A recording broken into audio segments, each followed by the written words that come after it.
a property manager who was just checking boxes and just getting the lease renewal out and getting it signed.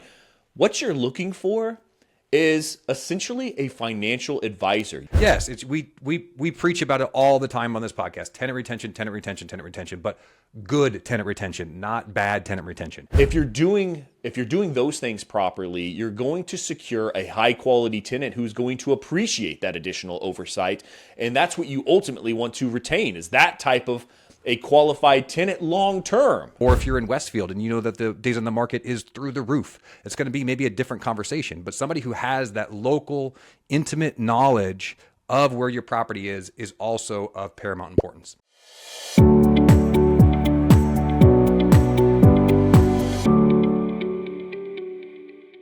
Welcome back to the Red Door Property Management Podcast. It is time for another Property Management Bonehead, and I know you guys love these boneheads. So do I. I love talking about them.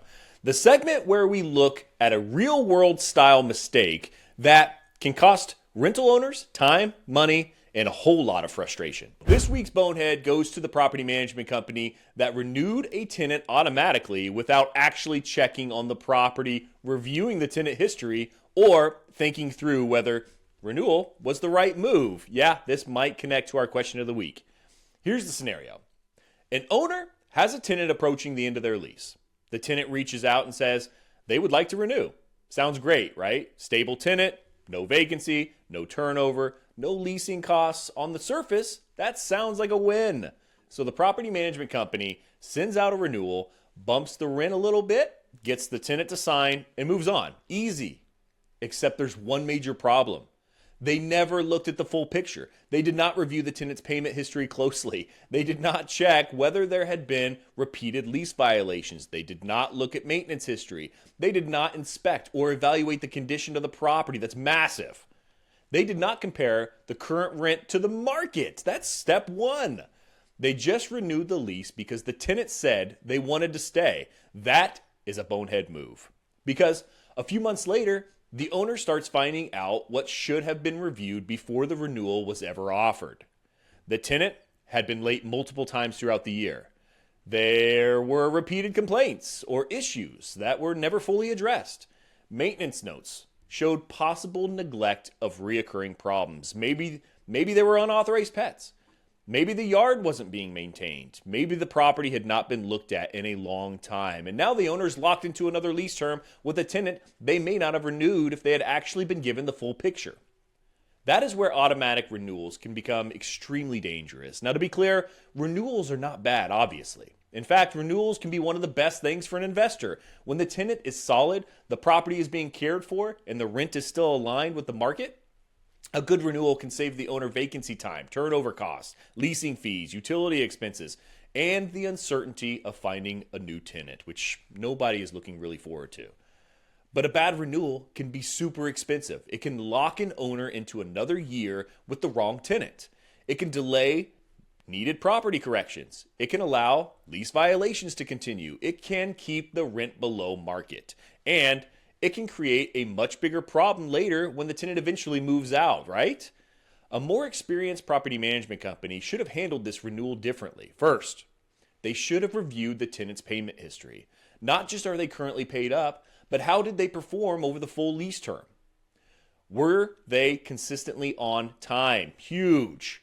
Were there repeated late payments? Did they require constant follow-up? Second, they should have reviewed maintenance and communication history. Were there repeated issues caused by tenant behavior? Were there signs of neglect? Were there preventable problems that kept coming up? Third, they should have evaluated the condition of the property. This is the biggest one. You hear it all the time from us. If the company has not laid eyes on the property recently, how can they confidently recommend another lease term? They can't. Fourth, they should have reviewed market rent. The rent increase should not just be a random number. It should be based on the current market, comparable properties, demand, time of year, and the risk of vacancy. These are all factors. And finally, they should have made a recommendation to the owner. That's the key. A property manager should not just process a renewal. They should advise the owner. Just processing the renewal is just taking the easy route. They're not doing the proper job for the owner. They should be saying something like, here's the tenant's payment history. Here is what we know about the property condition. Here is where the current rent compares to the current market. Here's the renewal amount we recommend. And here are the risks if we push too high or choose not to renew at all. That is management. The bonehead version is simply sending a renewal because it is easier than having a real conversation. People want to avoid these types of conversations. It's crazy. And unfortunately, that happens more than owners realize. The renewal process is a major decision point. It is not just an administrative task. It is a chance to evaluate the tenant, the property, the market, and the owner's long-term goals.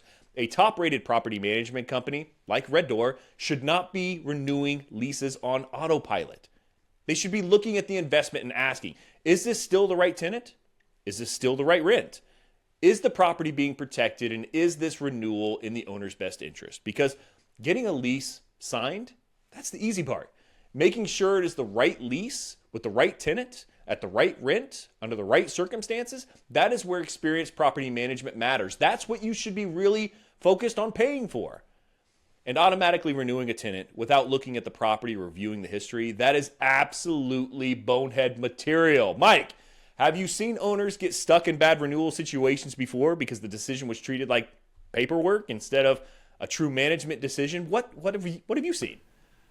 Chris, it happens far, far too often. I think you hit the nail on the head when you said signing a lease is the easy part. Honestly, nowadays you could have a AI agent probably do that for you. That's just the task that goes along with it. What the real value is, again, taking a look from the bigger perspective, more of an asset management type of mindset of, hey, what's best for this property in the long term? What's best for the return of investment over the long term? Not just, hey, the tenant wants to renew, let's sign the lease. That is the bonehead right there, is not doing your full due diligence, not knowing the market, not knowing what the rent is.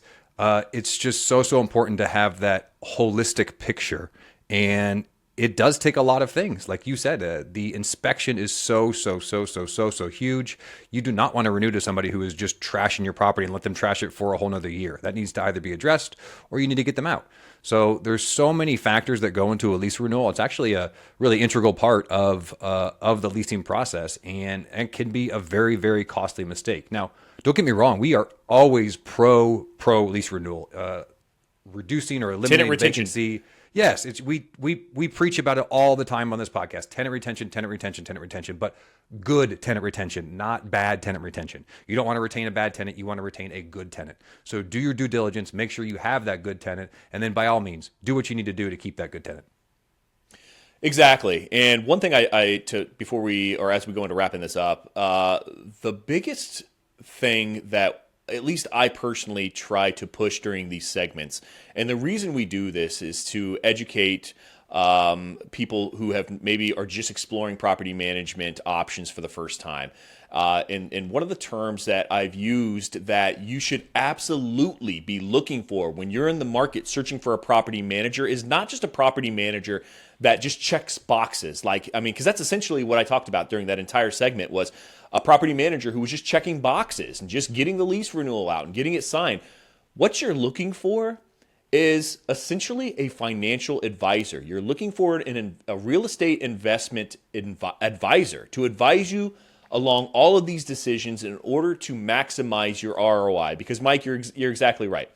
Maximizing your tenant retention is going to maximize your ROI. So that is the ultimate goal, but there are other factors, obviously, that I outlined over and over again in that segment that should be focused on in order to achieve that maximum ROI. And not only that, if you're doing those things properly, you're going to secure a high quality tenant who's going to appreciate that additional oversight.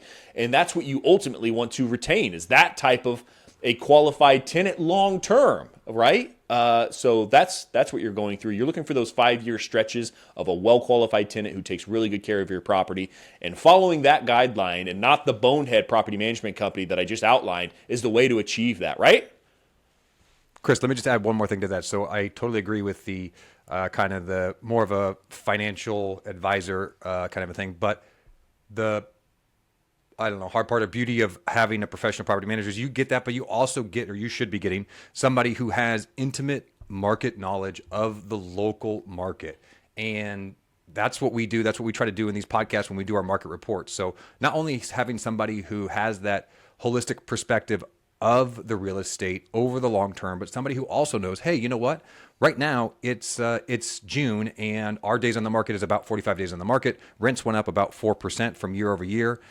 Here's what we think we should do based on that. Or if you're in Westfield and you know that the days on the market is through the roof, it's going to be maybe a different conversation, but somebody who has that local, intimate knowledge of where your property is also of paramount importance.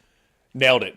All right, that's going to wrap up this segment. If you want to see more segments like these so that you can, even if you're working with another property management company, make sure that they're crossing the right T's and dotting the right I's. Be sure to like and subscribe. We do these every single month. You can check out our Watch and Learn tab on our website, or of course, check out our YouTube page, Red Door Property Management, and we'll see you in the comments. If you want to hear more questions you should be asking, be sure to check out our Watch and Learn tab on the website or head over to our YouTube page for more.